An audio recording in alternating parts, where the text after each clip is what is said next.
Thank you for listening to A Glimpse of the Kingdom. A Glimpse of the Kingdom can remain free because of generous donors like you. If you'd like to donate, feel free to do so online, or you can send payments through Facebook Messenger.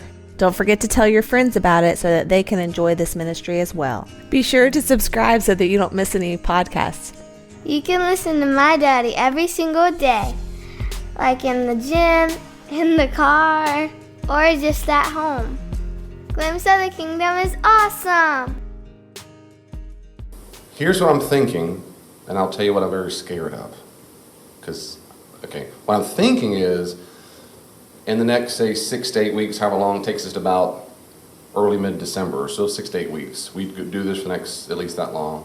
What I was thinking was, if we'd start out pretty abstract on thinking about what morality is, then we spend some time talking about how morality relates to God a little more. That'd be pretty brief.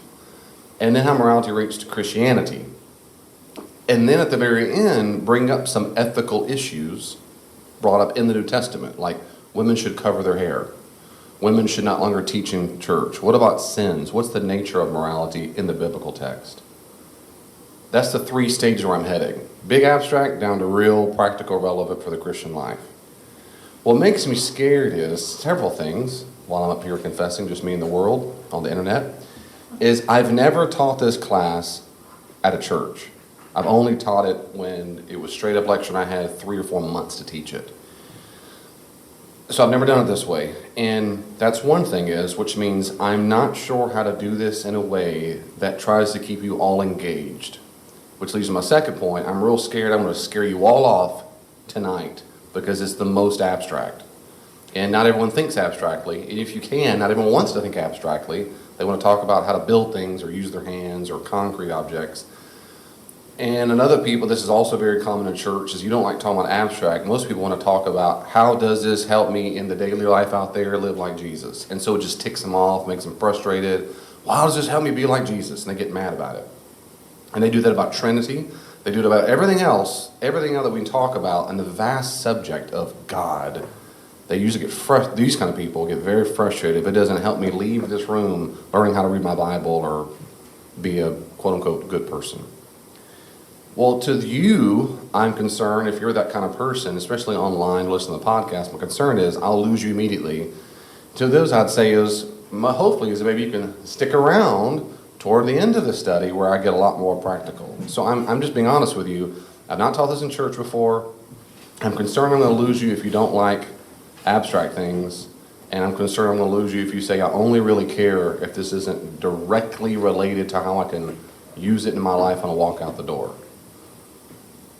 So that's my struggle. And so what I've done is I've worked since Monday, at least 40, 50 hours on my handouts. So far, what you have is the first part. It's not everything. It's the first big chunk. And I know how much to give and not to give. So what I was thinking about doing is, first I'll hear your feedback, because I don't want to waste my time and waste your time, and I don't want you to not come back to the study. I'll just wait a month, and then I'll talk about the Bible. I don't want to do that. I'd rather just skip straight to the Bible if that's all you want to talk about. But I thought it'd be kind of cool to talk about the abstract first, but that's what I'm thinking. So talk to me real quickly, and we'll move on. I can move on pretty quickly. So what are your thoughts about my 3-stage prong, and does it interest you at all? And well, it's interesting you talk about the nerdy stuff and people who don't believe, really, because if somewhere that I don't know how much time to spend, one of the reasons why I wanted to do this is for that reason. What I mean is, I talk a lot with skeptics and atheists, and when you bring up morality, which you should bring up, it's a really important topic, they will usually rightfully fuss about 2 major things. What morality is and why you think it comes from God. And then your morality in the Bible is horrible. Have you read it before? Slaughter the Canaanites and whatever. And these 2 major facets I face all the time. And those are rightful issues to bring up, rightful questions to ask. And they deserve to have some answers. And so that's what I'm trying to do in this study, basically, is to say, let's talk about the morality part, let's talk about the Bible part, and that's basically it. But that's kind of where I'm headed. But not everyone's in that world, not everyone talks to those nerdy type, and you might go, who gives a rip? But anyway, okay, I'll do the best job I can on being as short as I can on these things, and if you ask me questions or go further, I'll do my best to go there, if that makes sense. So I will always try to keep it pretty brief. unless you want me to pause, if that makes sense. When I get to the biblical stuff, I don't care what you think. No, I'm just kidding. I'll go slower. It's okay. So you should have a handout in front of you. You should have 3 pieces of paper, and you should have a pen and so forth. This first part is abstract. Now, who cares? Well, for centuries, ever since Plato and Aristotle, humans have asked this question. We have this sense of, and we even talk about the good, what is right, but what is it? What is it? How do we know it? Why choose that action over that action? It's been reflected on forever. It's a basis of Western, well, the earth. I mean, even the Asians did it with Confucius, Confucius. I mean, humans want to think about this. And so on the broadest level, there's an enormous amount of literature on this. And so I've tried my best to nail it. And any ethicist would hear this, I think, and be pleased, but then go, you missed this, and yeah. So how do we do this without spending 4 years on it? So what I'm going to do is I will outline the best I can broadly, number one. Now, here's the deal. I've got 10 pages of typed notes, and I gave you 3. So if you want to take close notes, you're going to need another piece of paper, if that makes sense. Or flip it over. That's why I didn't do double-sided. It's up to you. You can just listen and write nothing. It's up to you, whatever. And I'll do my best to write stuff on the board as well. The first question is that fine? Okay, number one, what is morality? In philosophy, we call this meta-ethics. Meta-ethics. I introduce these terms sometimes, particularly, as Vanna said, for the nerdy type, because sometimes, every once in a while, depending on with whom you're speaking, you'll hear this vocabulary. I personally don't care if you can leave this room and go, I can learn that's deontological, whatever, but I'm going to introduce you to terms. That's what we do. Meta-ethics is an abstract. It involves, it's an investigation on how moral terms are used and how they fit together in moral sentences. How the terms are used and how they work in a sentence, in a statement. It's a very abstract thing, and if you don't like well, anyway, it is. So metaethics is a broad category that involves how to think about morality and what moral words mean in a sentence. If I said it is right to save the baby, what does it mean right? Or it's good and so forth. That's what makes it difficult. So if you don't mind helping out with the handouts and staples if you want to. So that's what metaethics means in general. And in general, okay, that's the first thing. That's what metaethics means. Come on in. So first thing is, morality and metaethics is how we talk about ethical things and sentences. Philosophers have given several things that make something a moral issue. And there's 4 biggies that most philosophers concur that these are necessary or sufficient conditions for defining morality. How do I know if something is moral? How do I know that? And we'll talk more about that. One is, if it's supremely authoritative, that is, it's an overriding guide of conduct, attitude, or motive. It's a moral issue, it's about morality, if it's above etiquette, above custom, above law. It's supremely authoritative, supremely authoritative. A judgment is moral if it is prescriptive. A judgment is moral if it is prescriptive. Prescriptive means, of course, of an attitude or motive or whatever, which means it tells me what I ought to do. And I'll talk about that a lot as time goes on. Ought to do. Think very carefully and simply, when I go to the doctor and he or she gives me a prescription, it means I should take this medicine. Prescription doesn't mean medication. A prescription means a shouldness, an oughtness, an order, a commandment. If I were you, you should go take this to make that better. That's what morality, most philosophers say, is supremely authoritative, and it is prescriptive, not descriptive, but something you ought or should do. Now let me say something real quickly about that, if I can stay with me here. This kind of ought is not the same as an aesthetic ought. I might tell my child, if you want the picture to look more beautiful, you ought to draw it blank. You ought to use more colors. You ought to use more blank. I can use the word ought. You should draw it this way. It'll look more pretty. That's an aesthetic ought. We use it all the time. That's not the same as a prescriptive morality. I can also use the word ought or should when it comes to logic or mathematics, or any other way. So for example, I might say, you ought to believe me based on the evidence. That's not a moral ought, that's a logical ought. Ought. So Cassidy says, you ought to use these particular nails when you put the roof on. Well, that's a logical ought, a scientific ought in that sense. It's not a more prescriptive ought. So when philosophers use it this way. Morality is a prescription that's a very specific kind of prescription pertaining about behavior and so attitudes or motives. But nevertheless, it's not descriptive. Here's the way it is, but the way you should do it. And ethical is something different. A judgment is moral only if it's universalizable. That is, it applies all the time. So let me,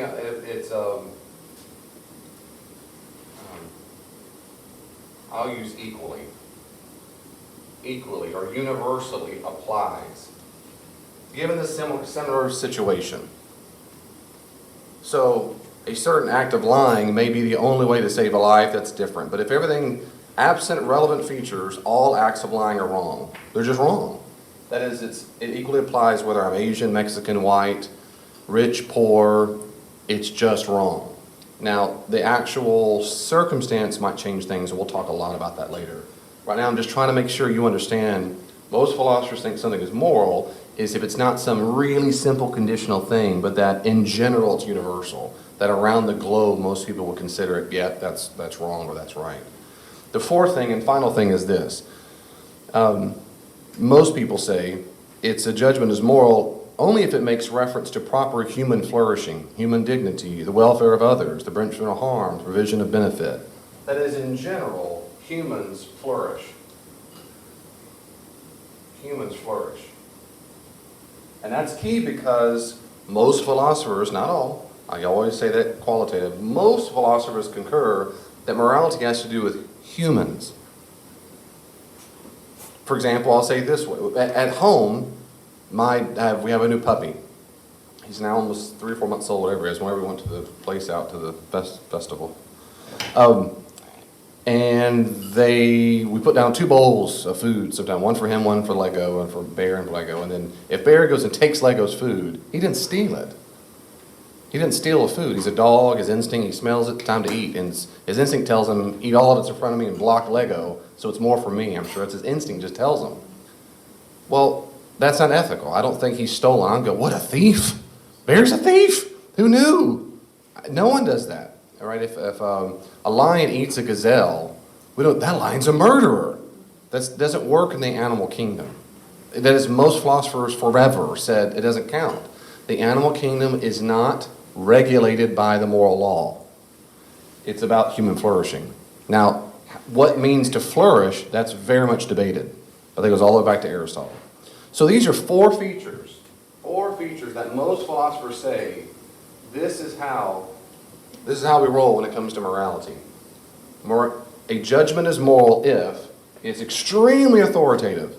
It surpasses all customs and laws. It's prescriptive, not descriptive. It's universal or equally applies in general, all people at all times. And it's about primarily humans, not other animals. So to say it in a summary, like Bill Craig says it, for the most part, morality is supremely authoritative, prescriptive, universalizable, and makes reference to human dignity, welfare, and flourishing. Okay, let me pause there for a second. Any questions or comments about that? For humans. Good. Is it individual or humans? In this regard, the answer is yes. But in general, they're going to talk about in general, like the universality. That is, it universally or equally applies to all people. Here would be in general to all humans at all time. And so, that's the short answer. Thank you. So if I have to choose between an action if 2 equal behaviors, again, back to analogy, if I see Bear take Lego's food and I take your food, I've stolen, my dog has not. Because it applies to humans. Now, I'm an individual human, but in that instance, because I'm a human, because you're a human, I've done something wrong, bad, immoral, but my dogs have not. Great question. Just to repeat it, I think, basically, short answer before I repeat the whole thing, because I'm gonna delay my answer. Tom gave a question of what's called a moral dilemma. And a moral dilemma, is it moral or not? If you've got a lot of food and you don't give it, or someone takes it, you got plenty and so forth. That moral dilemma, that depends on the particular system of ethics to which you appeal. And we're going to talk about that on Roman numeral. We got a while to get to that one. We're going to get down to Roman numeral 5, various systems of ethics under moral philosophy. And we will explore all kinds of moral quandaries. And it depends on the system to which you appeal, depends on how you answer the question. And I will tell you exactly what I think about that when we get there, if that's okay. I just don't want to get ahead of there. This is a great question, because there are all kinds of things. That moral quandaries, is it okay to beat someone if they were blocking you and your family from surviving and they were blocking the medicine you needed? Can I slap them? Can I beat them? Can I hurt them? Can I kill them? Can I kill 10 people if it saved 20 people? And so those kinds of issues we're going to talk about, depending on the system of ethics, how we understand that. And all that does lead to the Bible, because we're going to give some real specific biblical examples and how that fits into Christian morality. I'll move ahead. Anything else? Okay. Letter C, is that right? You got letter C there? Descriptive. Descriptive versus... see, that's good to know that. That's exactly why I put my... When I deleted it, changed it. Okay, good. Letter A, descriptive fact versus... On that point, I'm trying to make sure we get this very distinct in vocabulary. Descriptive is a fact, prescriptive is an ought. In general, a fact or factual belief involves a description about the way the world is. Empirically, that is scientifically or metaphysically or religiously. It's just a fact about the way it is. I'll keep using Cassidy because I know he works all day working construction and roofs. He said, it's just a fact that this roof is made of tin. It just is, just the way it is. It's a fact that I'm standing here. And you can make, that's empirical evidence. I can touch it, I can take it to the lab, I can test its composition or whatever. It's just a fact. But in contrast, a value or a value belief involves the adherence to some moral proposition that prescribes what morally ought to be. So an ought statement, one more time, makes a prescription. So these kind of statements are like rape is wrong, rape is morally permissible, or one should not rape. These are moral prescriptions, not the way, just a mere description. I'm going to come back to that in a little bit, but in general, when I will use those terms to save time throughout the whole study, instead of giving you the 5 different views, the 10 views, I will give you a few biggies and then tell you what my view is, just because I'm the teacher, I guess, in that sense, but you can disagree. But in general, I will assume this view, that there's a difference between the fact versus the prescription, what ought to be. There's a diagnosis the doctor gives me, then there's a prescription of what I should take to change it. Those are 2 different things. And in morality, most philosophers concur on those 2 definitions. Most do. Letter B, we make a distinction in metaethics of cognitivism versus emotivism, or anti-cognitivism. To what do moral statements refer? Now I'm going to move on. Just stay with me for a second, because this is a gargantuan topic and I just want to introduce you to it. When the philosophers like to talk about morality, they like to analyze everything about everything. And in this issue, they debate to what do moral statements refer. That is, in a sentence, it is wrong to rape. How is wrong? What does wrong mean in that sentence? And does this, how does the sentence itself work? How does it work? So the cognitivism view is that moral statements express truth beliefs about the world. It really is talking about something in the world of reality. That's cognitivism. I wish it was called something else, but that's what it's called. So the metaethical view that moral statements express true beliefs about the world is cognitivism. I am a cognitivist. That's my view. Non-cognitivism, like David Hume was a big guy, a philosopher, he introduced the opposite. And a specific example of that is A.J. Ayer. Ayer was a well-known atheist philosopher in the 30s and 40s, and he's dead now. He had something called metaethical emotivism. And now listen to this. He said that moral sentences always talk about a speaker's own affective state. So when someone says abortion is morally wrong, it really just means I don't approve of abortion. Say it one more time. So when someone says abortion is morally wrong, he says what they really, really mean in that moral sentence is I don't approve of it. Not that it is wrong like a fact of the universe, a fact of reality. I'm really when I say it, I sound like I'm talking about something in the reality, but really I'm just giving you my psychological state. Does that make sense? And that's the difference between cognitivism says, no, I'm really talking about something in reality. Emotivism or anti says, no, what you really just mean it's an emotional state you have. That sentence doesn't really mean, it means something. It doesn't mean anything about reality though. I hate torture. Torture is wrong. That just means you don't prefer it. That's what they would say. And I would say, no, torture is wrong. I'm not just saying I don't prefer it. I think it's wrong. And I don't like it, and I don't prefer it, and I hate it. But it's also wrong. I don't prefer it because it's wrong. And they say, no, those are, you can't do that. You're just talking about your emotional state, your psychological state. And I don't find that compelling. But a lot of people write that way. So that's one distinction. Historically, most Christians historically are more the cognitivist. When we think we're talking about something ethical, we think something really is wrong in the world. If I say someone raped someone, I go, that was wrong to rape them. I really think I'm talking about something in reality. I'm not just saying, well, I don't prefer rape. I don't think that's what I mean at all. I think it's wrong. And they would disagree with me, that's fine. And that's different. When you look in the sentence itself and then talking about the values, to what do moral values refer? Well, realist or objectivist assert that moral values are real and objective. Listen what I mean by objective and real. This is debated all the time. Little footnote, if you ever talk to quite frankly, most atheists with whom I've heard debates and had conversations, but not all, this is where they'll really get, this word real or objective is a catchy word, and it should be a tricky word. I mean, so you define. Objective means it exists independently. It exists independently of anybody's beliefs or evidence about them. Like geometrical or mathematical properties might be thought to be objective. 2 + 2 = 4. It's real. It's objective. And I'm a realist, or an objectivist, I don't care what you call it, but I'm a realist. I think I'm saying something that is objective and real. I think honor is a good thing. It's a real thing. It's a real objective thing. Objective means it's true whether I believe it or not.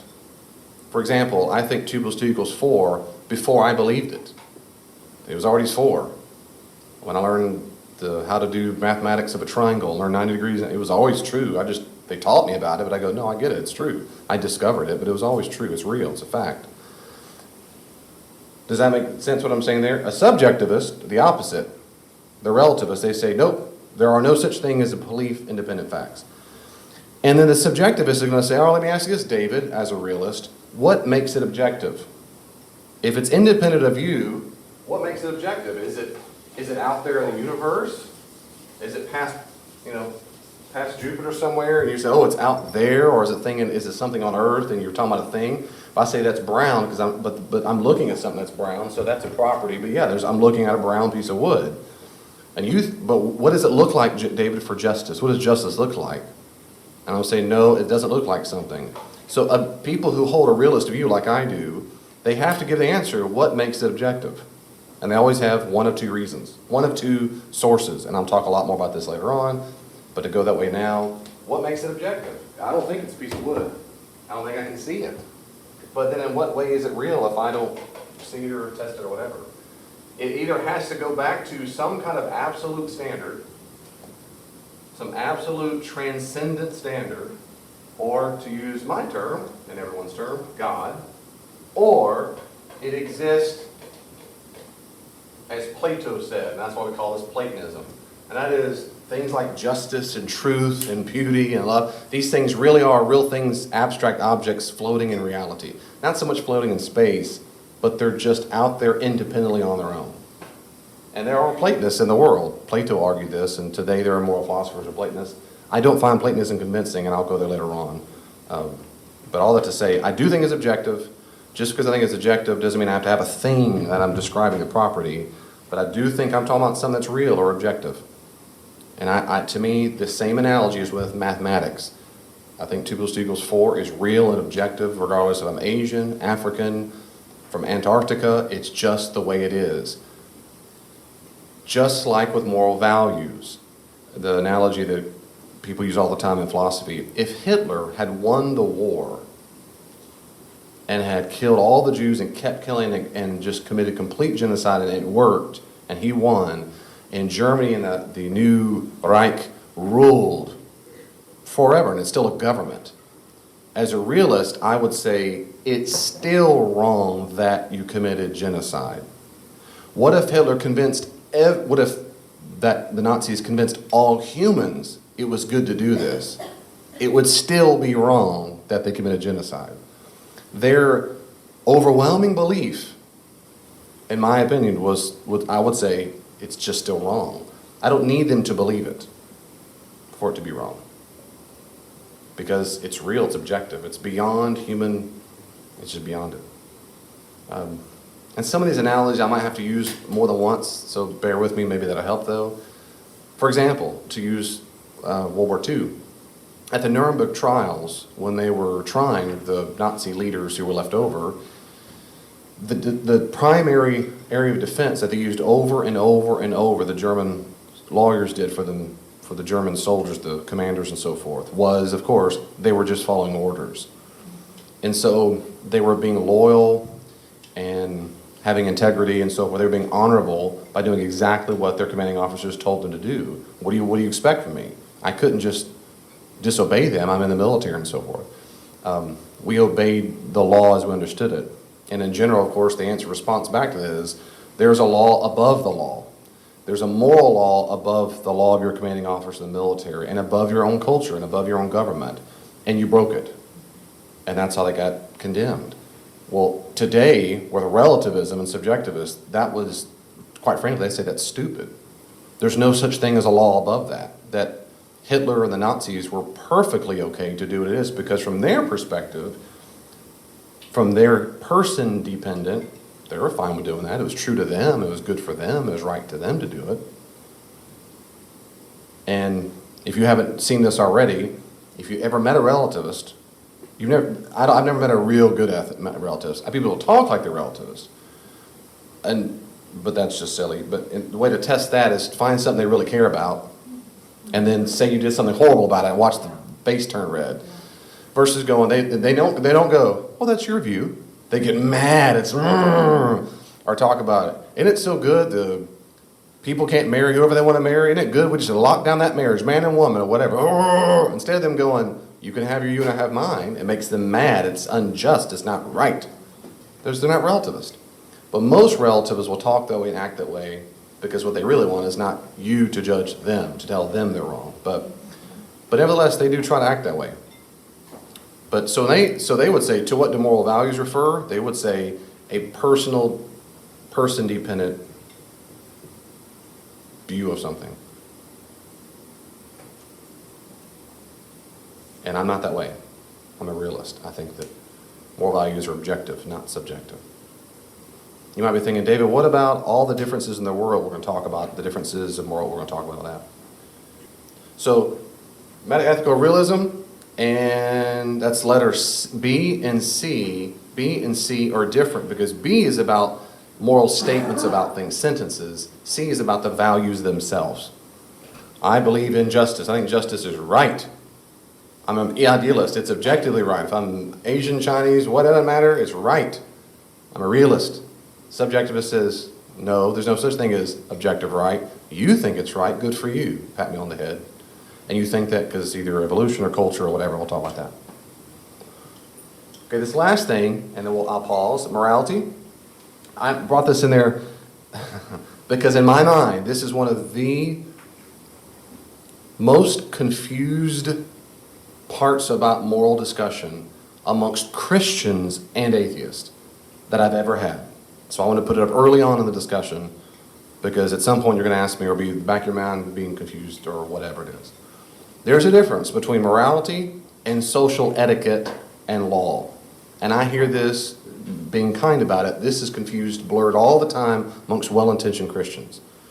So just in brief, I'll say morality is assuming there's some moral values, what I ought to do, prescription. Social etiquette is about how I express those moral values, and those are not the same. In every time I've ever heard a person, particularly non-believers, but even Christians, say, everyone's different. Look around the world. Look at Asians versus Americans. Everyone's got radically different views on things. They have radically different behavior. And then I ask them for examples, and every time, in my experience, they don't give me one difference in a moral value. They give me tons of differences in what we call social etiquette. So, for example, if I meet a person for the first time, what's the first thing probably I'm going to do as a guy? Shake their hand. Why am I shaking your hand? So you don't have a weapon. To show I don't have a weapon. That's exactly right. Where are you from? The streets? No, but in I think the origin. Yeah, I hear you. I hear you. No, that's true. Yeah, and then they're like tipping your hat and whatever. But no, right today, why would a human? You might say, well, mom and dad taught me that. But let's assume I do it for a reason. I have to do it for a moral value, and I would argue most people do it for a moral value because it demonstrates what? Friendliness, respect, maybe to some degree of trust, and I might use the word honor. I'm showing honor and respect to the person. That's a moral value. Respect, honor, maybe trust, these are moral values. I'm expressing it because in this culture, it's social etiquette to express honor that way. How do the Japanese do it? They bow. Those are radically different. No, what are they doing? They're expressing honor, trust, friendship, safety, all those things different ways. What about if I'm British?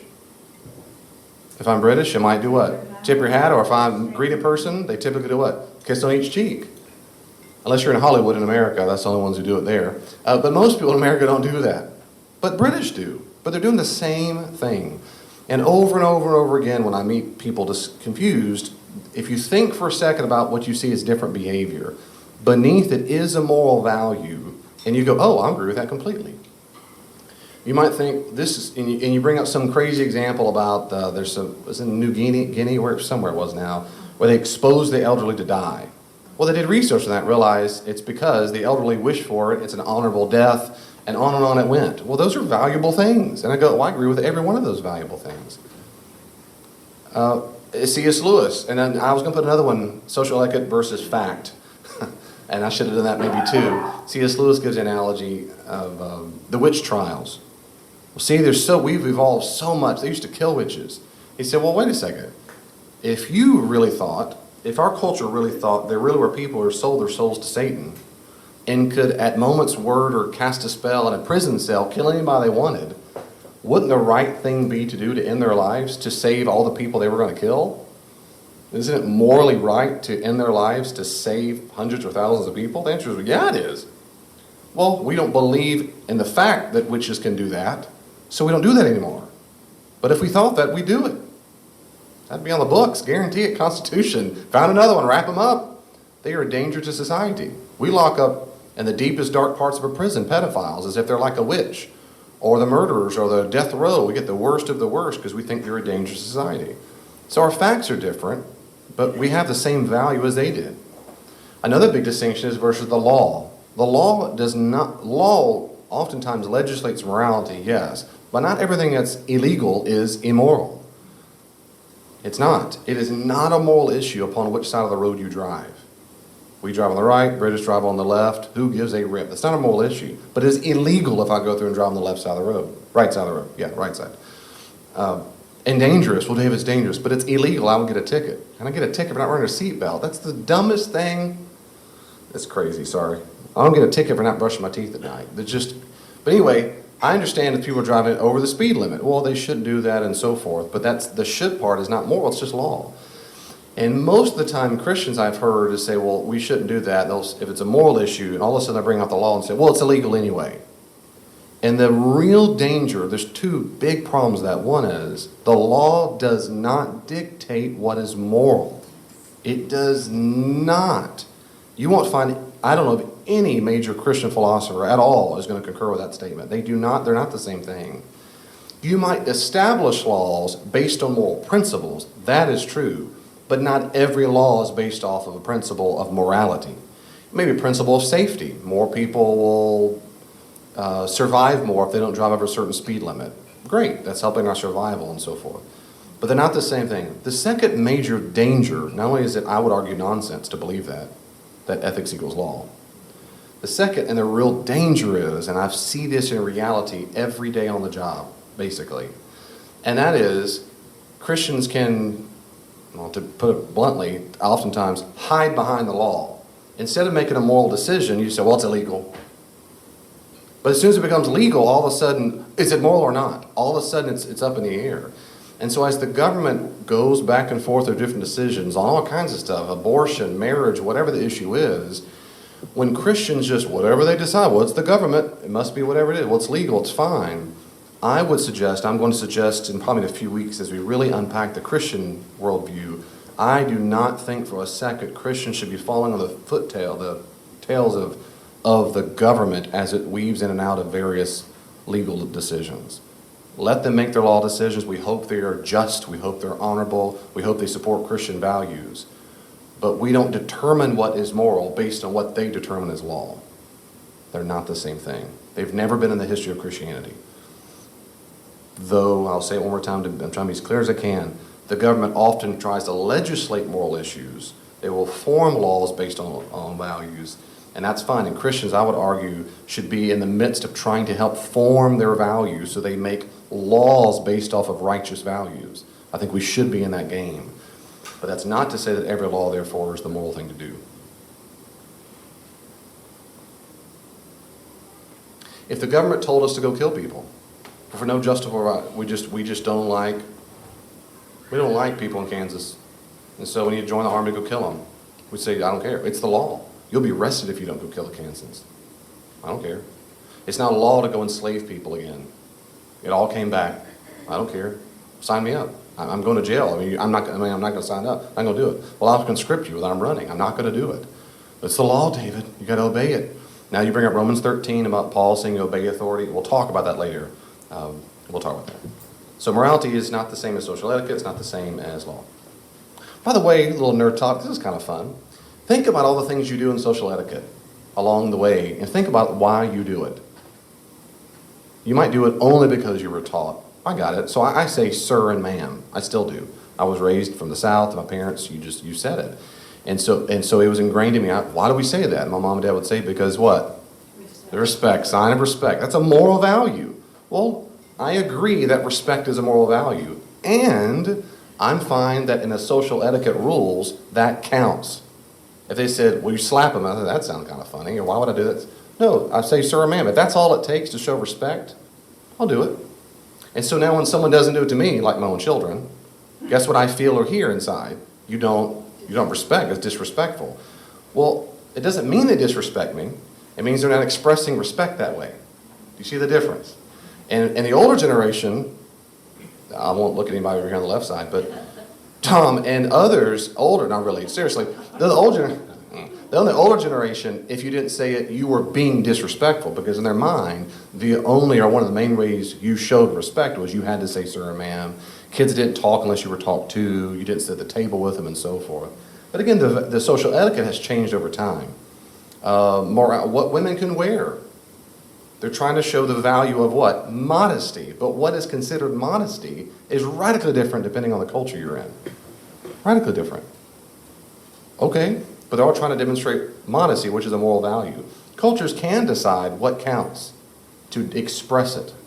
But it's interesting to think about in your own life when you go and you have all kinds of social etiquette.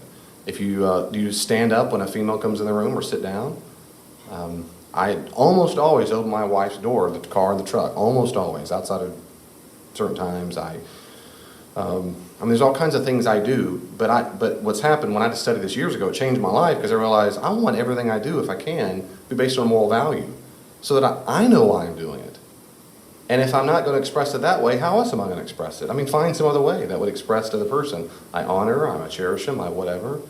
All kinds of things. Like when someone talks, I try my best. I'm imperfect. I try my best never to interrupt them. And why do I do that? Because I think I'm trying to show them what? Respect. I care about what's coming out of your mouth, and I want to listen to it. I look them in the eyes. That's why I look in the eyes. I'm trying to show respect. I care so much about what you're saying. In fact, it's very personally, and just David time, it's very difficult for me to process information, what I want to say, while I'm looking you in the eyes. Because when I look in the eyes, the different part of my brain is activated. I'm memorizing almost every word. And so it's difficult. Even with Elaine, I'll talk to her often. I try my best to look at her while I'm talking, but I end up going, it's not because I'm making up lies. When I'm looking, I'm listening. But I'm trying to show respect. Does that mean if I accidentally interrupt or I don't listen, I'm disrespecting her? I don't think so, but I'm trying to do it for moral values. Yeah. If you do not show respect, are you being immoral? If I do not show respect, am I being immoral? That's a great question. I would say that depends on the situation. That is, in general, I don't think it means you're being immoral. I think if you had to choose between being disrespectful or being respectful, and you chose disrespect, that is immoral. So if I, How about to a criminal? how about to a criminal? And you respect one or show them respect? Would I show respect to a criminal? I would show respect to a criminal. And I will tell you later on, I will do that because I'm a Christian, and I'm convinced that respect is one of the ways we can manifest or demonstrate love. Yes. But that's a great question. Later on when I get to virtue ethics, and that's deontological, which I'll talk about. The virtue ethics, I would say, I show respect not because of who they are. I show respect because of who I am. I'm a respectful person. I try my best. And I'm convinced, I've been really processing and thinking and praying a lot about this last year or two of my life. I'm trying my best to think about how and what way God is developing my character, because I'm convinced that's what he's trying to do. And I want to have a character that is respectful. So if you are cussing me out and talking about my mama and slapping me, I want to be the kind of person who treats you exactly like I would treat my best friend because of who I am. And so the answer is I would try my best to be respectful. I try my best. How I would treat one. Yeah. So how you treat someone is how you wish they would treat you. Yeah, Matthew 7:12. Turn that way, but you can hope. Yeah. And that's a moral rule that we'll talk about. And that's a good rule. Yeah. Gotcha. So humans are made in the image of God regardless of their background. So if we disrespect them, it's to disrespect God. Yeah, I'm with you on all the first part. I'm not sure if I disrespect him, it means to disrespect God, because that would mean I have the same moral obligations toward God as I do to people. And I don't. I don't think so, because, for example, I have the moral obligation to worship God, but not you. I have the moral obligation and on and down the road. But I do think we have the moral obligation to respect God. I'm not so sure that my respecting you funnels through. I think it demonstrates my love and respect for God to obey his commandments, which means, if that makes sense, and I'm not trying to be No, but that's extra what picky, it's but getting at. yeah, that's right. So they're a human. You know, back to the moral issues, right? That fourth one was it applies to humans. Humans are not a means to an end. That's, by the way, and I was acting on for a long time. Humans, most ethicists would say humans are have intrinsic value. What that means is they are not a means to an end. The main reason why most philosophers were so disgusted that the Nazis experimented on people, particularly twins, with no anesthesia, without, for all that time, is because, not just because they hurt and they were painful, because they experimented on humans to learn things, and you don't experiment on humans to do things. And that's because, as moral philosophers have said forever, you don't do that with humans. We're different from animals. The reason why most philosophers and most people don't have a problem, we can experiment on rats all day long. They're not humans. The real problem comes in when the animal is more developed and we start making different properties. So is it okay to experiment on a worm? Most people say sure. Chicken? Yeah. Rat? Whatever. What about dogs? Uh-oh. Cats? Yeah, that's fine. Dogs. What about chimpanzees? Monkeys, gorillas, right? You get higher primates and the cerebral cortex is different. And then that's why it gets overwhelmingly touchy and how now we call the animals humanely treated. Human, like a human. So that's a different issue. Now as Christianity, I don't think they're human. I don't think they're closer to human. We're in the image of God. They're not. But nevertheless, back to the Nazi thing, the reason why it's atrocious they did that is not just that they hurt, but that they used humans at an end, and they're not. They're an end of themselves. So we would treat them with respect because we value them just because they're human. And that's part of my point of the sermon, and most Christian philosophers would say, on atheism, there is no reason to value them as that is, as humans. They come back and say, well, of course, because humans are different. Well, they're different. Well, they're more developed. Why is more developed equal we treat them differently? That's an arbitrary distinction. That it is outside of God's commandments, it seems to me, there is no reason to treat humans as anything superior. I'm going to talk about later on. That's speciesism. It just picks my species arbitrarily out of everything else. Why pick mine as the extra special one? Why not experiment all day long? I mean, what difference would that make at all? And we'll talk more about that, but sorry, I don't mean to get too far off. Any questions or comments about metaethics? You're hanging in there? We'll move ahead.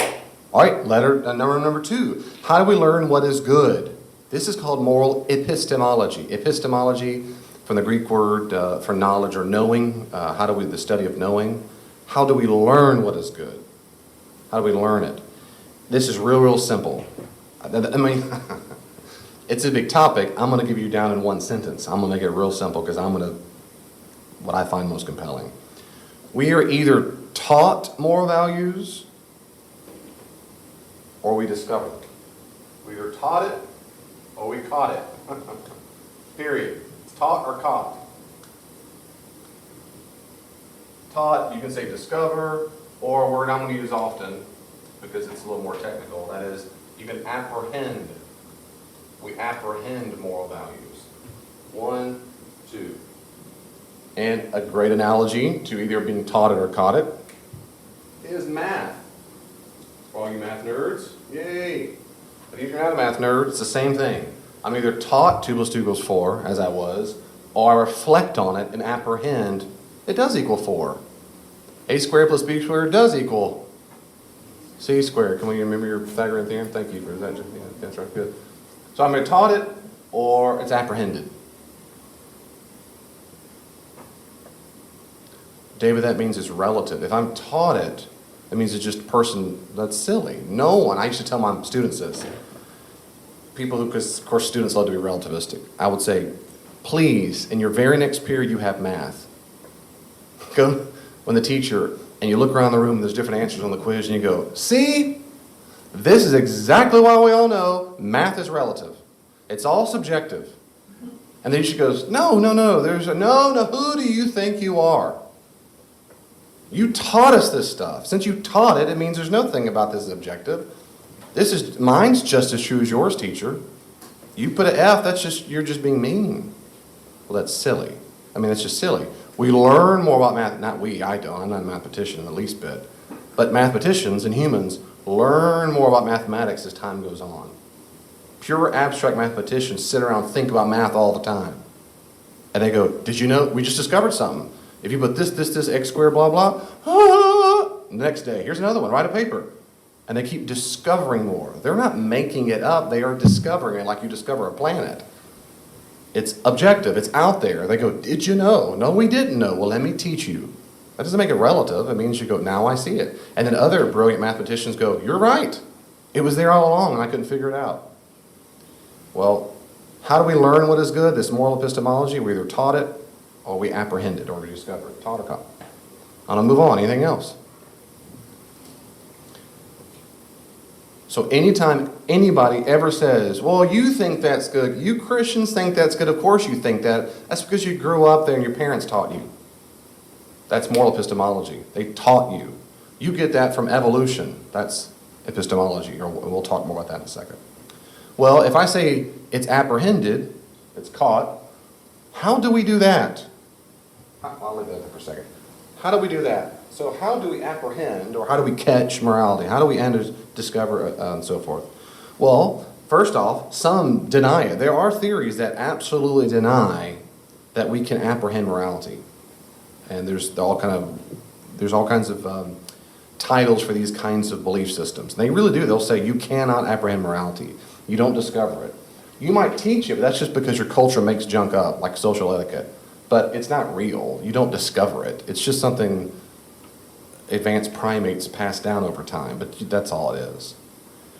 Let me say very quickly about this to make this very clear. I find this view abhorrent.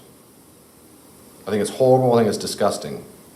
I think it's wrong. I think when things are wrong, they're wrong. I think it's wrong to rape. And if you think that there's no such thing as we can't apprehend that it is wrong, I think there's something wrong with you. In other words, I think it's so primal in my sensibilities that if you disagree, something's wrong with you. And that's what almost every single counselor or psychologist is going to say too. In fact, we have two different disorders that refer to a person who either doesn't apprehend morality or doesn't have any sense of compunction or guilt when they do it, and therefore see no consequence. The less of the evils is called antisocial personality disorder. Sociopathy is the nickname. A sociopath is the nickname. Antisocial personality. But the worst version is psychopathy, a psychopath. One man who goes here, who was a licensed counselor, and we've talked all kinds of stories, and he's talked about some psychopaths he counseled back in California, and it's abhorrent. They have real disorders. There's something sick with them. And so the view that we cannot apprehend or discover it is both abhorrent, because I think things really are wrong when they're wrong. It's wrong to torture babies. That's wrong. If you, well, you can't apprehend, there's something wrong with you if you don't think that's wrong. That's my view. Two, every psychologist I ever know of and read about is going to disagree with you and say, if you can't apprehend, you need to come see me. You need a psych ward, because you are a danger to society. What in the world would stop you going murdering someone and torturing babies for fun, or raping whatever? What would stop you doing that? That doesn't mean they would go do it if they have this view, but what would stop them? So I find this repulsive. That's my view. Letter B, moral emotions versus or moral thought. Some say we have things called moral emotions. They reflect upon that. So if I feel guilt, they'll say that's an emotional state that I'm in. And I think that's partly true. But some will say that's how you apprehend morality. It's in your feelings. I don't think it's only in feelings. I think feelings are a part of it. I think they're affected. But I think it's the main thing. Some say no moral value judgments. You apprehend it just through your thinking. It's just rational. I think thoughts are part of it. I don't think it's the main thing. I think it involves our emotions. I think it involves our thoughts, but I don't think it's the same thing. You might disagree and you read your literature. I think it's letter C. And a lot of Christian philosophers concur. Instead, we apprehend morality what we call intuition. We apprehend morality by our intuition. And I'm going to read this quote from Craig, because it's a great quote. While philosophers differ over a precise definition of intuitions, a common usage defines an intuition as an immediate, direct awareness or acquaintance with something. Immediate, direct awareness or acquaintance with something. An intuition is a mode of awareness, sensory, intellectual, or otherwise, in which something seems or appears to be directly present to one's consciousness. Directly present to one's consciousness. For example, one can have a sensory intuition of a table, or an intellectual intuition of a conceptual truth, like 2 + 2 = 4. That's just an intuitive sense. It makes sense to me. I just get it. It's immediate. Intuitions are not infallible. You can be wrong, but they are prima facie justified. On the face of it, in general, they're justified. That is, if one carefully reflects on something, and a certain viewpoint intuitively seems to be true, then one is justified in believing that viewpoint in the absence of overriding counter-arguments, which are going to ultimately rely on alternative intuitions. So if I feel intuitively it's true, I'm justified for having the intuitive belief, the thought and feeling, the intuitive cognitive belief, until someone proves otherwise. For example, I ask you, were you here 5 minutes ago? Most of you are going to say? I'll say, prove it. My chair is hot. Going back to the tape. Well, this is where I can go back, yeah, my chair is hot. I can go back over and over and I can say, well, you think it's hot, but that doesn't mean it proves there. It could be spontaneously hot. In other words, you could make up a store, all that. This is a common thing is there's no way to prove it. There's no way to demonstrate it existed. You can demonstrate some exist now, but not 5 minutes ago. We could be, your brains, all of us, none of us could exist. I could be a solipsist and believe none of y'all are real and I'm talking to myself. I'm the only person who exists. I could be a brain in an alien ship or a laboratory and they've got all these probes in our brain and I think you're real, but you're not. How do I prove that? And we say, well, I see things. Well, that's brain waves, right? Or you think that they would argue that. Or I perceive standing. Well, of course you do. Your brain, they can make you feel all that stuff. How would you prove it and demonstrate it? And so you have the past, you've got objects, how do I feel objects, and on it goes. There's a lot of things we take for granted based on intuition.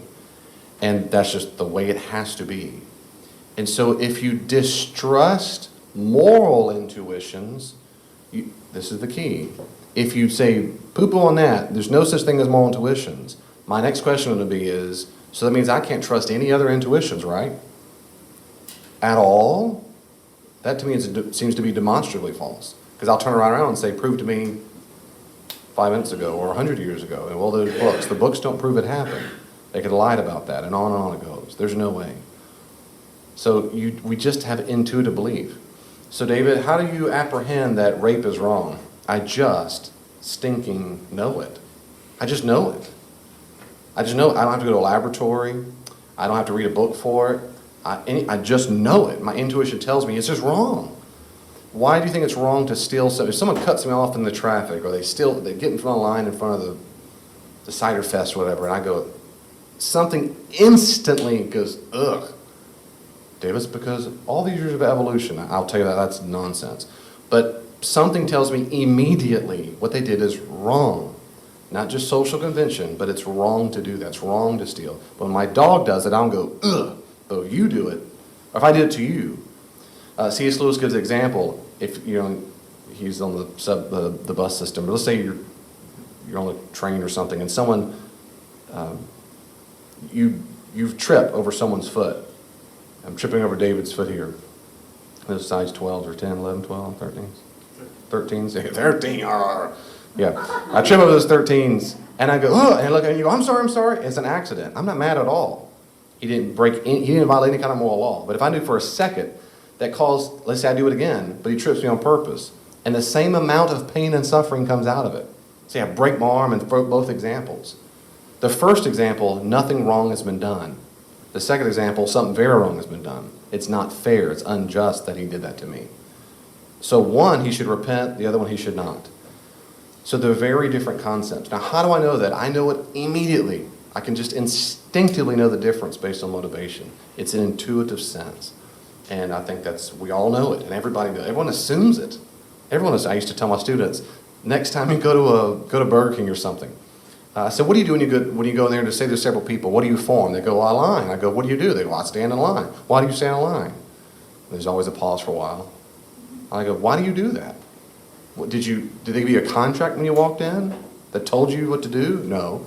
Is it on the wall? Is there something on the wall that says the way this works is you stand in line? No. Is it on the glass when you walk in the door? No. Did your parents say that here's the deal, you can't get food? No. How did you know that? That's social contract theory. You just know the right thing to do, and social etiquette is get in line because it'd be unfair if you got in front of someone else. Yeah? Watching Eleanor and Naomi grow up, Watch I it. don't know that it's necessarily, if some things are necessarily intuitive, but there's a lot more teaching and modeling Yes. as well, because seeing them play and it's a total accidental push and one falls down, even though they don't get hurt, well, they think it is wrong. That's right. And they come Yeah. and let us know it is That's right. wrong and retaliate. So even if you're a child, just repeat for the people who can't hear well in the video. Yeah, if your daughters, if one falls, even if it's an accident, the other kid wants to go, usually enact vengeance. Because kids usually assume poor motives on the other person. Or two, they just want to act out their pain by being even. You made me suffer, you're going to suffer too. That's right. So back to your point is, it seems like children don't intuit it as much, but they have to be taught it. Absolutely. Almost, I don't know of any moral philosopher who not would concur with you. Certainly I concur with you. And so then That it's primarily taught when we're younger. So then where do you split then? Where's the line whether things are intuitive or you've been taught somewhere along the line, maybe you don't really recall that teaching, so you feel it's intuitive, but there's teaching instead. The great question, so where's the line? Not to be smarky, I don't think there is a line. I think some kids intuit it, some have to be taught, depending on the ethical issue. I think some adults have to be taught it, and sometimes they intuit it. But I have, just like mathematics, I have no problem believing that for millennia before me, humans have been discovering more and more and more of the moral law that they now teach to me. I have no problem arguing and saying, yep, that's right. And then as I get older, discover, and then start intuiting, I go, no, they're right, I see that. And one way I can tell a difference, and it's not always a clear cut, but usually it is. I mean, I can tell the difference between what someone taught me when I go, that's wrong. What they taught was wrong. That's not a value. This happens often in counseling when people had abusive relationships with their parents were abusers, or they were manipulative, or they were horrible people, and they grew up and they told them, you're ugly, you're stupid, you're this, or you should go steal or lie for mom and daddy. And they grew up, they've been taught it all their lives. And then they grow up and go, it's wrong to steal. And I've heard people say that who never went to church, who never taught that at all. There's something about them tells them. So I would just say it just is both, no matter on the age. For a long time, the second thing I'd say is, for a long time, thinkers have said, in general, there comes a time when a person switches and they start owning that moral value and say, I get it now. And typically, as you probably heard, they often call that the age of accountability. And in different cultures, that's different. But in general, most people put that around their teenage years. 12, 13, 14 years old, and they go, no, they get this now. They're not just, don't do this till they realize, no, I get it. That is, even if no one were watching, even if I don't get punished, it's still wrong. It's wrong to rape, it's wrong to murder. What if no one taught me that? They would say. So that just depends on the person and their moral intuition. Having said that again, the third thing is, another reason why it depends on the person is some people, as I would argue many people do, their moral compass is just screwed up. And as a Christian, I would suggest that as people who sin, we don't have perfect awareness of it. Mixed with that, I think a biochemical mix, you have people who are psychopaths and sociopaths, they might not ever intuit it. And they might have been taught it their entire lives, and they still go, I don't feel it at all, I don't care. So I guess it would depend. I meet those kids, you think, man, what is wrong? They gotta be, not your kids. I've met kids, they just gotta be taught, and you meet these other kids, just from early on, they just seem to get it. Like, no, that's not right. They just seem to have a moral maturity about them. And I mean adults, who just don't seem to have caught it just yet, and they need a lot more help. They need maybe a prison to help them. But that's the best I got. So the key there is to make sure the epistemology is how do they learn it? Just because we discover how they learn it doesn't mean it's not some universal principle. Just because we discover how they learn it doesn't mean it's not a universal principle. That makes it moral. Again, I can discover, how'd you learn 2 plus 2 equals 4? Oh, my math teacher taught me when I was in kindergarten. Ah! 2 plus 2 doesn't equals 4. It's subjective. It's whatever you want it to be. Why? Because your teacher taught you. That does not logically follow. I was taught it because it is true. And what's happened in the last 30, 40 years is relativism has taken over, is what used to be always considered the moral law as objective as mathematics and theorems and abstract. Now it's shifted over to this, I like chocolate ice cream, I like to save people from fires, I don't like asparagus, I don't like rape. They're all in the same category. They're just preferences on the inside. They're emotivism. And in many, many, many cultures in America, that's a chief battle that the church faces when it comes to thinking clearly. Most Christians, for most of time, have never been emotives. They've always been cognitivists, they've always been realists, and they have assumed morality.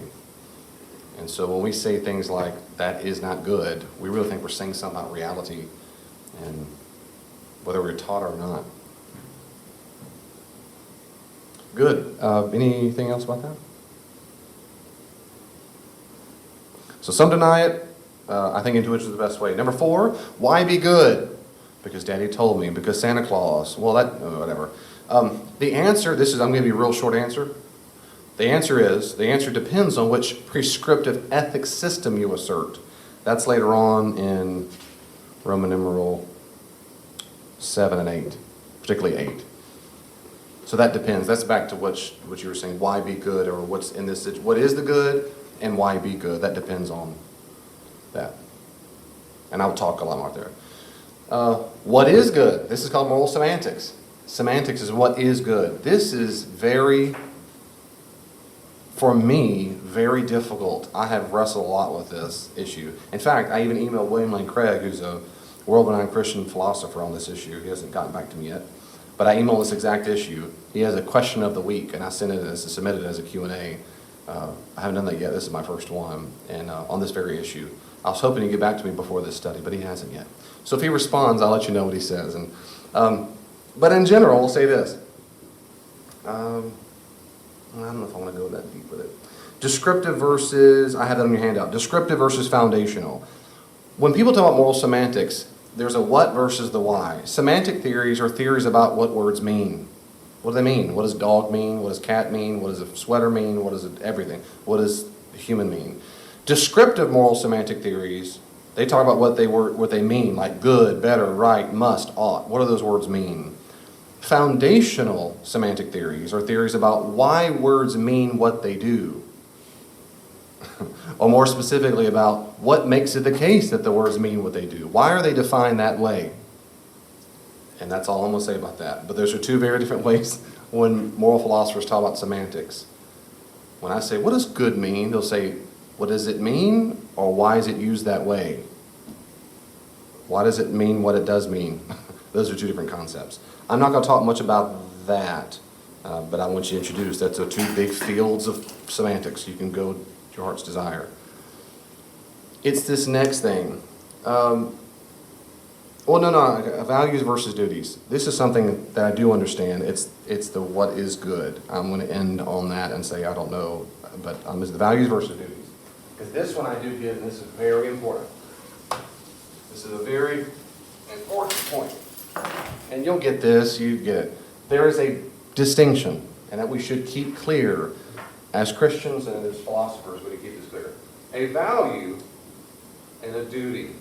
These are different things. Different things. Values concern the moral worth of something. The moral worth. Whether it's good or bad. So, for example, give me something, I've already given you a few. Give me an example of a value, a moral value. Come on, talk for a second. Honesty. Honesty is a moral value. What'd you say? Human life. Yeah, and to use the typical way, they would say the preservation of human life is a moral value. And later on, I'm going to tell you, in most philosophical circles, that's the top one. That's the biggie. That's right. So whatever else? What about shaking hands? Manners, I was going to say manners, right? Manners is the etiquette way of saying manners shows respect, typically. I mean, wouldn't you agree? It typically shows a way of respect. So, for example, I'm saying good family values, I don't know. yeah, and that's a form of values. We're just trying to think of specific ones. I was having lunch a few months ago with a non-Christian who's from China, and we went to one of his favorite restaurants in town. Of course, it's Chinese, and it's an authentic one. And as we're eating the soup, of course, you know what I'm doing as I'm getting the spoon, I'm being as quiet as I can. And you know what he's doing, right? As loud as he gets, of course, and I start giggling. And I lean over and I said, isn't it amazing how the social etiquette is different? And he starts laughing and goes, I know, sorry, I know, we do it to demonstrate we like it. And I said, I know that's why you do it. And I thought, that's the difference. We both have the value of showing respect toward it. And I'm going to say I liked the soup. I appreciated the soup. And I'll go, woo. See, in American culture, I was taught you grunt, that's really good. That's how I show it. But in Asian China, you slurp. The moral value is showing respect. We're thanking the person, and we're honoring the fact that the soup's good. The moral value is it's something of moral worth. That's back to etiquette. It's not a radically different way of moral values, which is expressing different. Moral duty is different. Okay, so one more time. A moral value is the moral worth of something, whether it's good or bad. Duties concern what is something is obligatory for us. So moral worth, think this, good, bad. Moral duties are different. That's what is obligatory. That is to say, what are we supposed to do? In that term, we use the word right or wrong. Right or wrong. Get me out of the way here for a second. A value, think good or bad. Is it good or bad to lie? Bad. In general, that's right, it does depend. Well, so you're a deontologist. We'll go through a little bit, situational ethics. In general, most people think lying is bad. That's a moral value. It's bad to lie. It's good to, what's the opposite? Tell the truth, honesty. And so be honest, tell the truth, that's a moral value. Then the question is, in the moment, should I lie? Sometimes I might lie to save a life. In that instance, what's my moral duty? Then we're saying, is it right or wrong to lie now? Ones are different. One is the value, one is the duty. So it's okay to lie if it's a duty? And later on, when we get to the different moral ethical systems, I will make the argument that it is good to lie in certain circumstances, depending on the ethical system you go to. Someone says, how do I look in this outfit? How do I look in this outfit? Yeah, it reminds me. I was That reminds me, in my second church job, I work at a Methodist church, and we were in Spartanburg, South Carolina. We were driving to I was at going to a Methodist conference in the front. The staff there were so funny, and I was the basic associate pastor and teacher, you might say. And then the pastor, or the adult discipleship youth pastor, were in the front seat. And the senior pastor was a guy, and she was a girl. Good sense of humor, we were laughing and whatnot, and I was recently married. So Corlane had been married, we're still early on, year 2 or 3, and we were talking about weight. And of course, the woman at the time, she didn't like how much she weighed and whatever. They were kind of talking about it, and I think maybe her husband had made a joke or said something out of the dress, whatever, kind of hurt her feelings. We were laughing about it. And they were going back and forth, and he was like, oh, I would never say, man, blah, blah. We were just making jokes. And then I said, you know, can you imagine this pontification? I was thinking about my marriage. I was thinking early on, I thought, you know, because Elaine's already asked me that a couple times, or early on, I thought, you know, do I want to spend the rest of my marriage lying when she asked me that question? Or do I tell her the truth? And I couldn't finish my sentence. And they looked at each other in the front seat and went, you lie. And we laughed for a long time. And I said, and I laughed. And when I calmed down, I said, well, I chose the other. I chose I'm not going to lie. And to finish my sentence, what I was going to say was, either I lie or I tell her the truth and then try to disabuse her of the idea that her value is found in her weight. If we could change that, then I can always tell the truth and won't hurt feelings. But I'm going to be the person who always tells the truth, and I am to this. But that reminds me, it is funny. It's a big one. So the answer is, that depends on the person. I personally do not ever lie. Ever, ever, ever lie. If you ask me, I'm going to tell you the truth. Doesn't mean I'm mean about it. It just means I'm never lie. I do not ever lie. Because I'll tell you later on, because of character formation.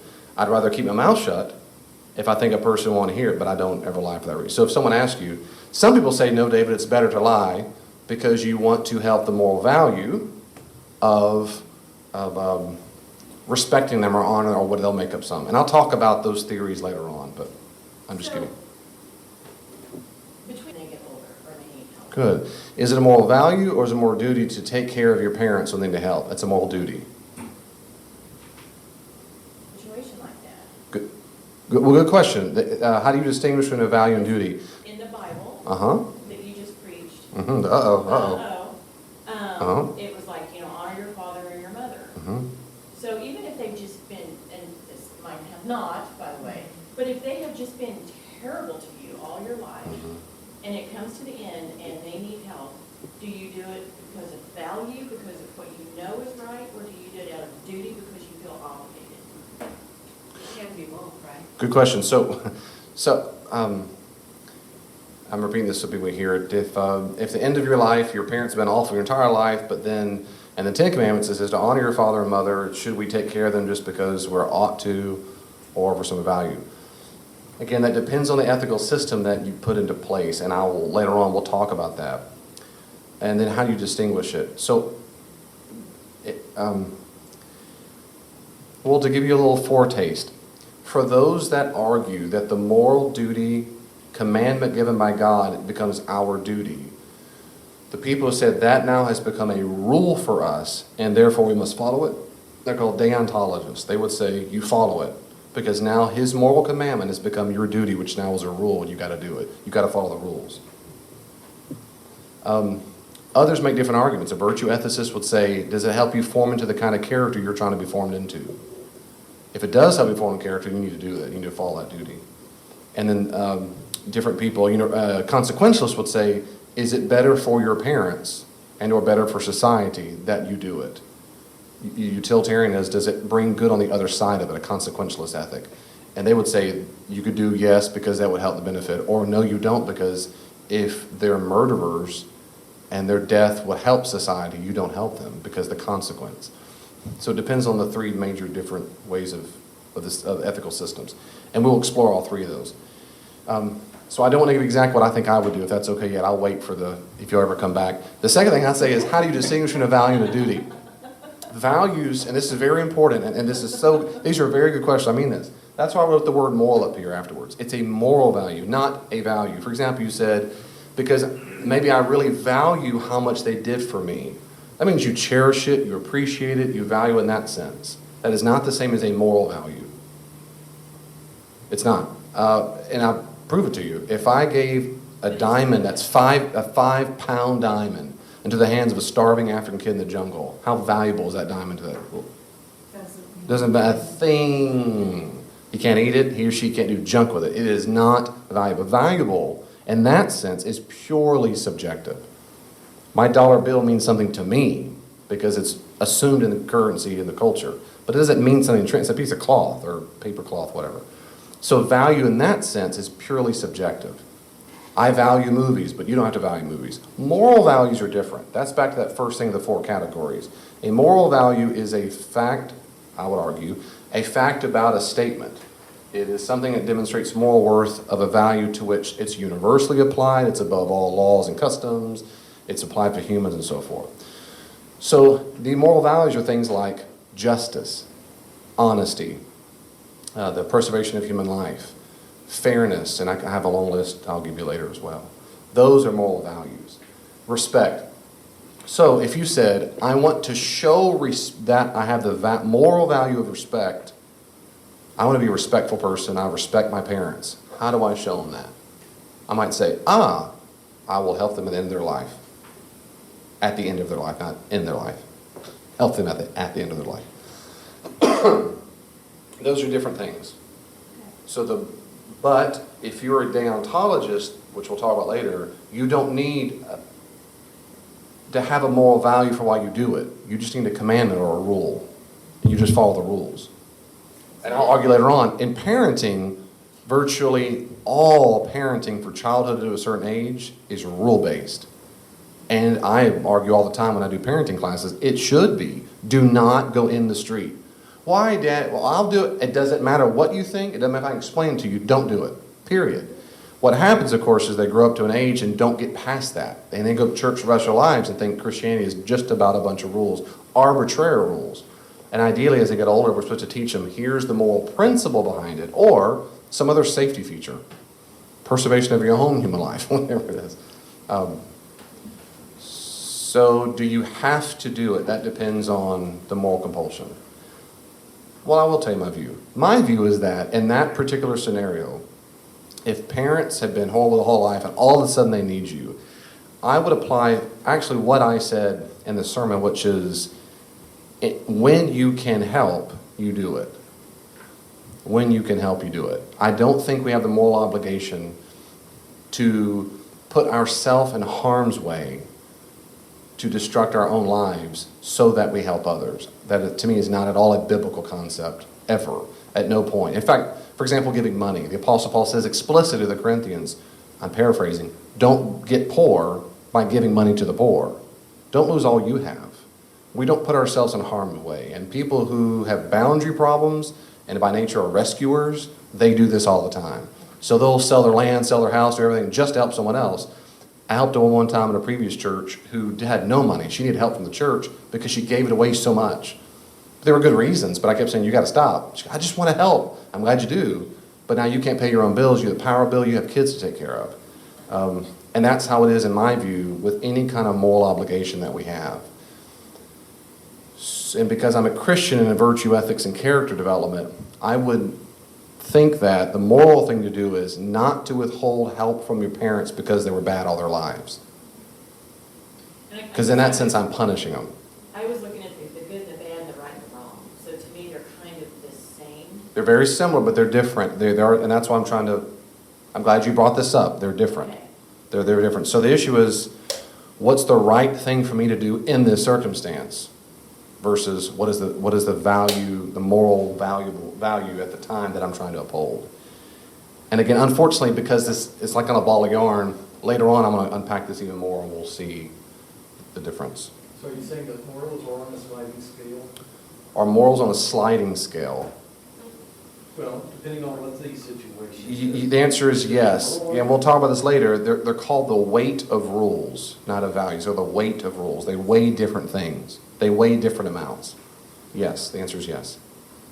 Most philosophers and Christian philosophers believe that moral rules have different weights or different levels of obligatoriness.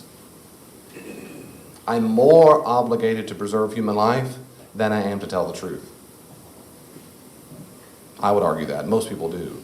And so there's a scale. In that sense, if you want to see the scale, yeah. They're still valuable. They're still moral values. But their consequence and their weight is different. Say it one more time. If God is in control, say it one more time, because I'm repeating it for the camera. You should always tell the truth. You should always tell the truth, Because he will make it come out the way he wants. because he'll make it come out the way he wants. So there should be a sliding scale on that morality. Gotcha. And that's exactly what deontologists would say. You follow the rules, you follow the truth. What?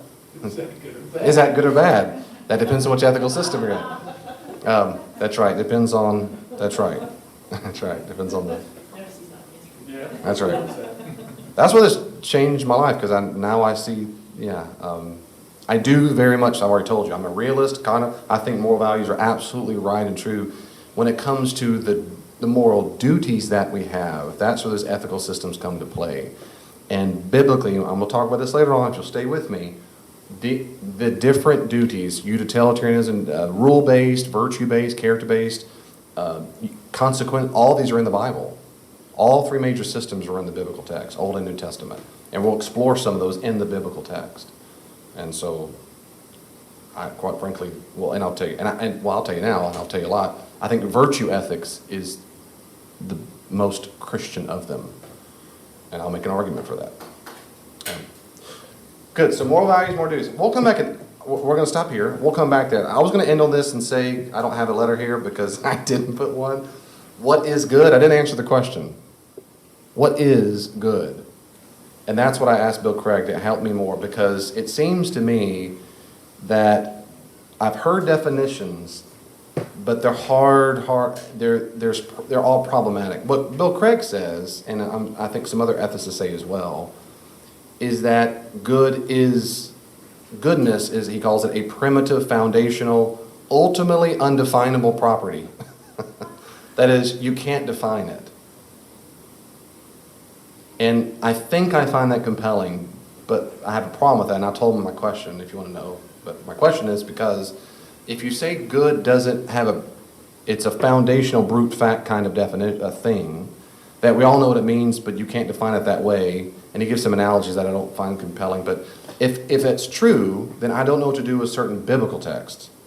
Jesus says in Mark 10 that he says, don't call him, why do you call me good? Only God is good. So if good is undefinable and ultimately undefinable, I don't know what Jesus means by that. The psalmists say on more than one occasion, God is good. One, I told Craig, I quoted for him, this is God, you are good and you do good. Well, if it's ineffable, then I don't know what that means, because it ends up being a tautology. Anyway, so we'll see what he says, but right now I'm going with it's difficult to define what actually the word good means. You can say, well, it's what's good for humans. Well, that's but what is then you have all kinds of definitions, and all of them become problematic. All of them end up being arbitrary. All of them do. What's the guy's name? And Jesse might be able to help me here. What's the guy? Letter to a Christian Nation. He's an atheist. Sam Harris. I always want to say Michael Shermer. Sam Harris, he says the good is defined by that which helps human flourishing. Conscious beings, sentient beings. Well, and Craig takes him to task on that, and he should, because that makes no sense. That means if you're not sentient, we have no moral obligation to that. But that doesn't make any sense. I mean, coma victims shouldn't be murdered on the spot and all that. So, but the point is, when you start defining it by certain traits, properties, it becomes real problematic. And I'm going to stop on that. Yes, sir. I see good as that which is in total agreement with God's nature. You said, I said good as that which is In total agreement. total agreement with God's nature. I have historically had the same definition. I would say that which comports to the character of God or the nature of God. And that's historically how I've defined it. Craig says, don't do it that way. He explicitly says, don't do it that way. That's my question. Why not? If the answer, if he's going to say because it creates a tautology, and logic tautology means a self-evident thing that it doesn't explain it, you're just saying it a different way. You're just saying it a different way. It's like saying I'm an unmarried bachelor, or I'm a bachelor who's not married. That's what it means to you. It's a tautology. So if you say good is that which conforms to God's nature, when Jesus says only God is good alone, that's like saying only God is what God does. Only God is who God is. That's a tautology. I am who I am. That's a tautology. So So that's problematic in the application of that definition. But I like it the most. I just don't know through those Bible verses if that's the definition. So when the psalmist says, God, you are good, if good means that which comports to your character, it's like, that's just like saying, God, you are that which comports to your character. You are you. That's a tautology. Now, what I have is, I'm sorry, you may not care, but what I have historically said, John, to that is I agree. My response to me would be, if it's a tautology, is that's okay, because for two reasons. One is it's similar, very similar, I would argue, to the concept of holiness. Most Old Testament specialists and linguists will argue that the Hebrew word, kadosh, means having to do with God's reality, God's domain, God's character, in that sense. Something is holy means it's from his realm. But the Bible all the time says God is holy. So it's like saying God is of God's realm. But the reason why that's okay, these are my second point, I think, is because when it's used, it's being used to distinguish God from creatures. So it's kind of like saying, when you say God is holy, I think, it's kind of like saying, God, you are you, which means you're not like me. We are very different. And how do I say that? You're different from us. I got a word for that, holy. And so a pot can be holy, a spoon can be holy. It's of the divine realm. It's not like me. It's not of me. I think in a similar concept, goodness could be in a similar kind of category. That saying if God is good, if it's of God's character, it means it's of God's character and not mine. But I might be wrong. Essentially, good. Right. The signs that I put out, well, I don't put out, but I designed that said, thank you for coming, see you next week, go be like Jesus. That's an applied good. Yeah, and every time we have a commandment, I said, go be like Jesus. And in English, that's the imperatival mood, right? That means I'm commanding it. Go be like Jesus. Clean up your room. It's a commandment. And that sign, I'm demanding, I would say the New Testament is, go be like Jesus. I'm saying it's a moral duty, go to be like Jesus. It's the right thing to do to go be like Jesus. Why would he say that? Because I believe there's tons of values to which that we gain by being like Jesus. Yeah, it's a way of respecting God. That's one aspect of it. That's one aspect. I agree with you. I agree. So parents, and we'll wrap up. When you teach your kids, don't do that. Try your best to think about it. They go and they say, why? Instead of saying, because I said so, think for a second. Why is it good not to do that? Or why is it bad to do that? And see if you can bring into it because you're violating a moral value. And what if they don't have to do it that way, social etiquette, but can express that value in a different way? But if they can't, like, no, you just can't lie. You need to tell the truth. Why? Because I said so. No, because I'm trying to shape your character. And I want you to be an honest person. Because I think that is the goal of parenting, is to shape the character. And it'd be cool for us to get real good at using these moral values. I think that vocabulary. And we're not perfect at that. But we own that. I was disrespectful. I didn't tell the truth. And that was wrong. It was wrong. That's just your feeling. I'm just kidding. All right, let me say a prayer. Let me say a prayer that, Lord, help us think clearly about this, and help us, of course, more importantly, whether we remember this or understand it all or comprehend it, more importantly, help us live it. Help us live it. Help us be the people that when we make decisions at home, at work, out in the streets, we do the right thing. Help us with that. And when we fail, please, as Christians, be reminded that you have forgiven us on the cross. Holy Spirit, work inside us. Pick us back up again to try again. In Jesus' name, amen.